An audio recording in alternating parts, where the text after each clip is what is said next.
E aí, pessoal, bom dia, boa tarde, boa noite. Então vou responder perguntas dos participantes, tá? Que a gente está falando de coaching and mentoring e está gerando uma série de perguntas e observações, né? Então vamos lá, vamos começar com o Caio. Caio, eu vi seu comentário com relação a ser um educador financeiro, que eu acho muito bem colocada, né? Que de fato é trabalhar a parte conceitual, parte processual. Isso é muito importante. A diferença, né, do coach, né, é que o coach ele não enfoca no processo, ele enfoca no contexto, né? Então, para você ser coach, você tem que ter trabalhado em diferentes contextos, né? Ou cenários, que a gente chama, ou meios. Eu prefiro chamar meio ou environment, né? Então você tem que entender o environment e o que está acontecendo naquele environment. Você não olha o processo, né? Você não tenta trabalhar o processo. Você não vem com alguma coisa já pronta, né, que você experimentou antes e funcionou. Então você olha sempre contexto, né? O coach ele olha contexto, sempre vai olhar contexto, né?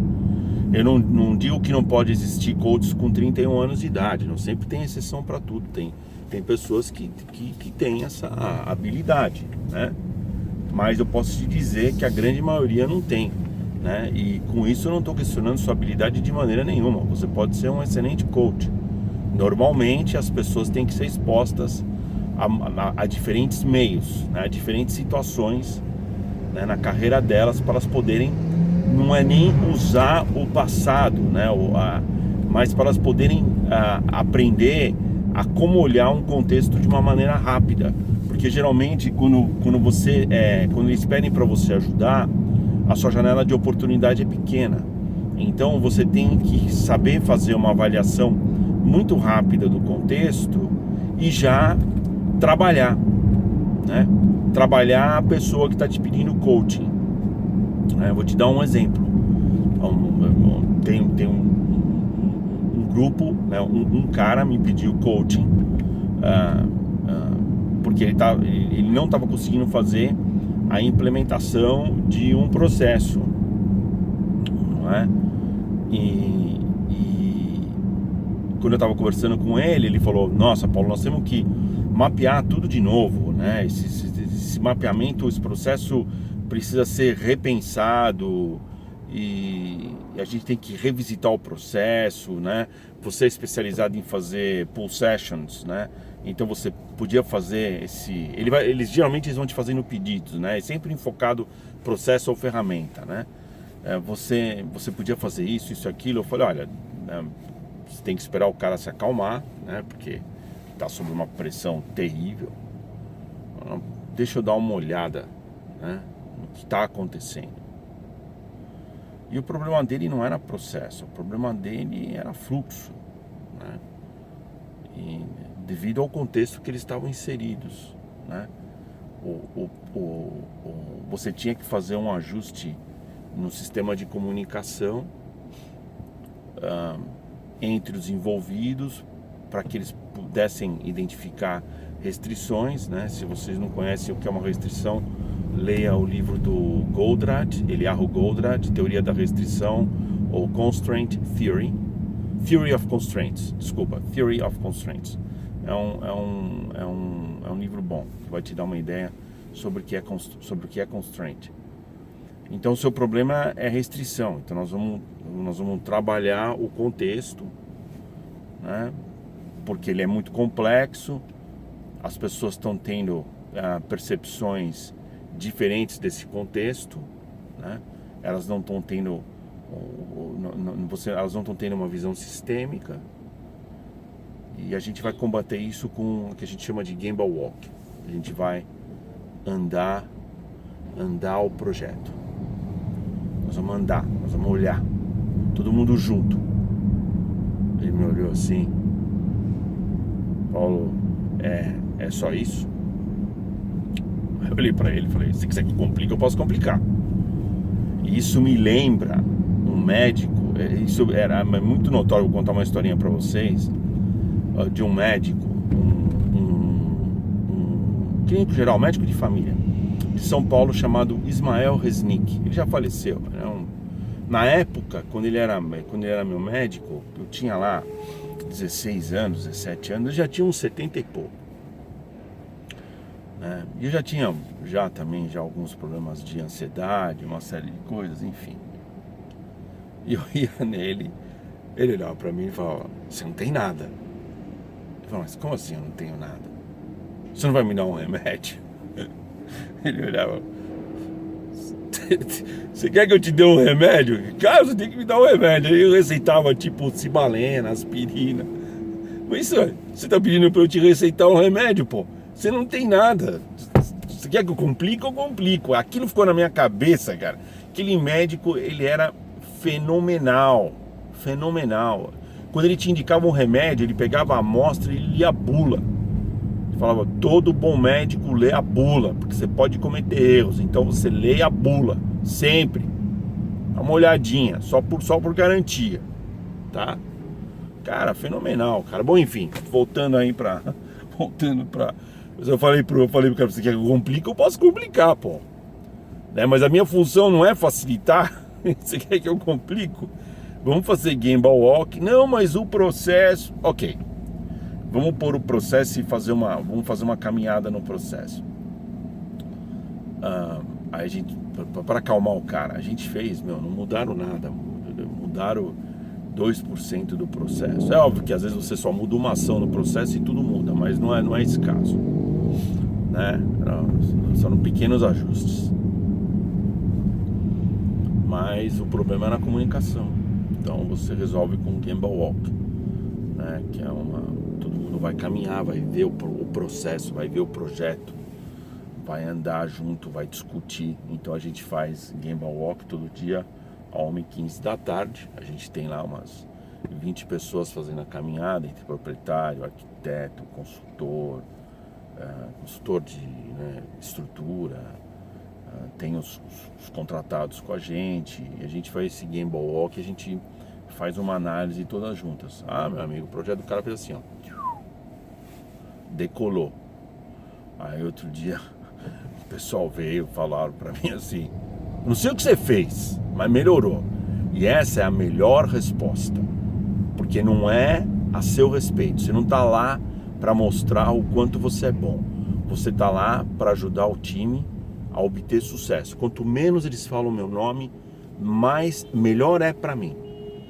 Porque é assim que você tem que trabalhar, né? Não é fazendo propaganda, olha eu aqui, eu que fiz isso, essa foi minha ideia, eu sou o melhor. Não. Você tem que ter muita humildade, você sempre vai quieto, né? Eu não falo muito na frente das pessoas, eu sempre chamo a pessoa para o lado e eu converso com ela, né? Depois de uma sessão termina um Gimbal Walk, ó, então presta atenção nisso. Mas o coach, na verdade, ele olha contexto, ele olha o environment, ele não olha o processo, né? Então quando você começa a mudar de um enfoque de processo para meio, né, você já está indo no seu caminho para coach. E é uma caminhada, né? É um processo que todo mundo tem que passar, e você tem que ter paciência, você tem que acumular experiência de observar contextos, né? Por isso que você tem que ter um pouco mais de idade, porque você já passou por muita coisa, e não é só o contexto do campo de trabalho.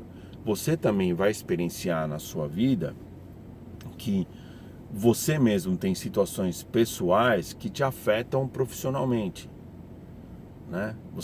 Porque um contexto interfere no outro, o contexto familiar interfere no contexto profissional e vice-versa. Quem diz que separa essas coisas está contando a maior mentira do mundo, porque você não separa. Se for um caso crítico, você não separa, eu garanto para você, né?